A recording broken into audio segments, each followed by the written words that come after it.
I guess, though, that when you think about Sunday's showpiece, it wasn't quite the occasion that we were hoping for because of one other reason. And that was, of course, the troubling scenes in and around Wembley, fans forcing their way into the stadium, 19 police officers injured, incidents across the capital on match day. Now, you were there, Michelle.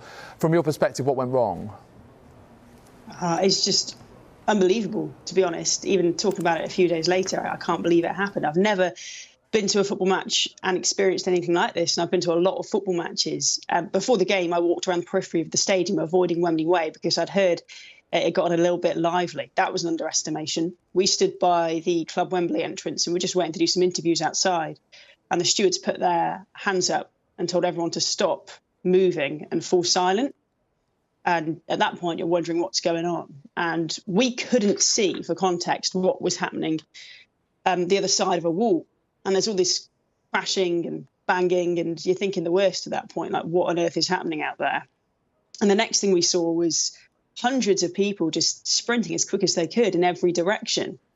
And then they come around the corner and maybe 150 people smash down the next set of gates and fences and start running up the concourse. And yeah, by then we knew that fans were trying to break in without tickets. And when that calmed down a little, I said to the steward, "Oh, will they get in? Because there's another checkpoint, isn't there?" And she said, "No, I don't think they'll get in."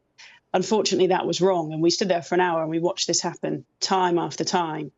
It's funny because I've spoken to other people at the game and they've said they didn't see any of this. So it was dependent on where you were in Wembley. But eventually we got inside, and on that walk to get around to the media entrance, I saw people covered in blood. I saw kids that had been knocked over.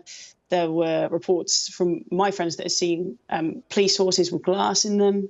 You know, this is a football match, not a war zone. So anyway, we go in our media entrance, go up to my seat, and there's someone in my seat. And I'm like, "Oh, are you from the TV?" They're like, "No." And they just wandered off. I was like, it's a bit weird.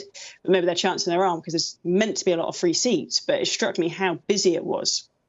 As the game went on, we were sat there watching for the first 15, 20 minutes, a little bit shaken up, but thinking, chance to watch England in a final, you know, this is once in a lifetime stuff potentially. But I just felt so uneasy. And that was because fans were just coming and going.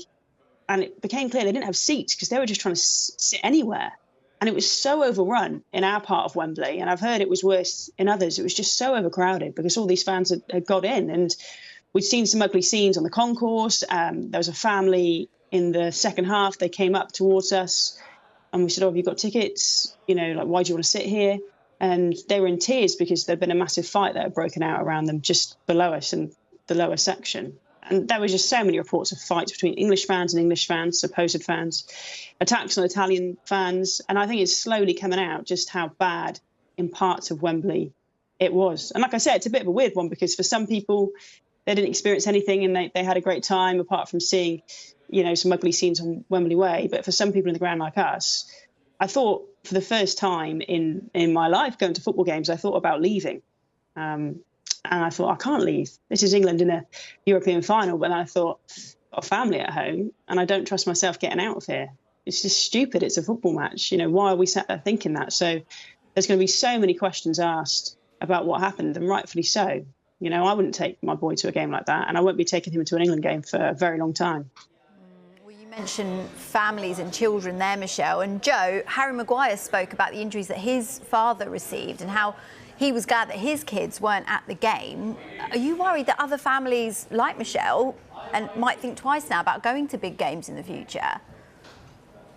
Yeah, 100%. I mean, I was lucky enough to go to the semi-final and the Germany game. And I have to say, well, it wasn't... the atmosphere was very good, and it obviously was nowhere near as bad as the final. But there was certainly still a little bit of a bubbling undercurrent, I felt like, when I was in some of the more densely populated areas around Wembley. I just don't understand why Wembley's first ticket check was so close to the stadium. It feels like that should be way further out. I've been to quite a few major sporting events, major finals, and you're sort of getting to almost like a bit of a steel wall in terms of ticket checks, at least a mile out from the stadium, I would say. At Wembley, we're talking maybe 100 yards, something like that, and that's way too close to the stadium, in my opinion. And I think you're inviting trouble when you've got an 8 o'clock kickoff. You've got that many England fans turning up, a total lack of policing, to be honest with you. And I felt that pretty much the whole way through the tournament at Wembley, that there weren't enough police on Wembley Way. And whilst it didn't hit at 100% like it did towards the final that Michelle just talked about there was still fights and problems, and I didn't see any police turning up. It was another little bit of a lawless environment. So yeah, I'm not surprised families aren't going to take their kids to see England. And to be honest with you, I don't blame them. Michelle, the issue, can I just, sorry, David, I was just going to say, the issue as well with Wembley is its situation and the way everything around it has been built up in terms of infrastructure. So when I went to the Stadio Olimpico during the Euros, it literally is a long, long walk from your ticket check and your bag check up to the stadium because it's in a park.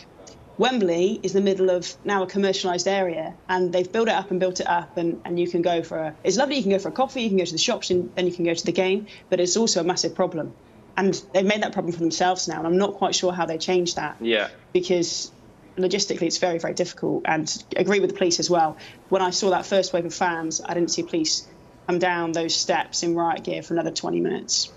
Well, actually, I was going to ask you about something related to that, actually, Michelle, because obviously it's not just coffee shops. There are places that you can get, an alcoholic drink there. And a lot of fans were doing exactly that around the stadium. And they've been saying for a while they want those restrictions on fans drinking in stadiums lifted. But how much will Sunday have damaged those calls to have those restrictions lifted? They claim that they can handle things themselves. It's clear that on Sunday that wasn't the case.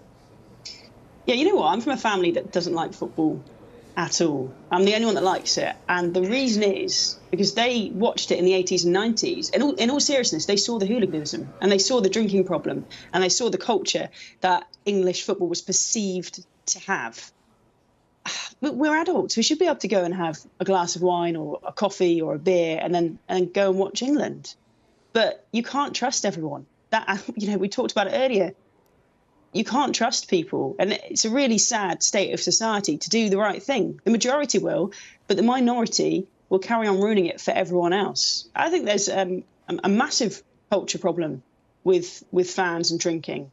I don't see it week in, week out in the EFL or when I do Premier League games. But when it comes to these big occasions, there are issues. And that has been highlighted again. It's been brought to the forefront on Sunday. I don't know how you go about tackling it exactly. I don't know the answers for that. I just wish people would have a bit of self-control. I'm sure everyone's seen on social media there's some pretty lewd and weird things happening on Wembley Way, not just the violence, but the other stuff when groups were getting together. And I just don't understand that mentality or way of thinking. I was working on Sunday, but if I'd been going as a fan, there is no way I would have wanted to be drunk watching England kick off. It's something I wanted to remember. So it's a different mindset, isn't it? But I think there's a mindset where you go too far. And maybe it comes back to that word we were talking about earlier, which is education.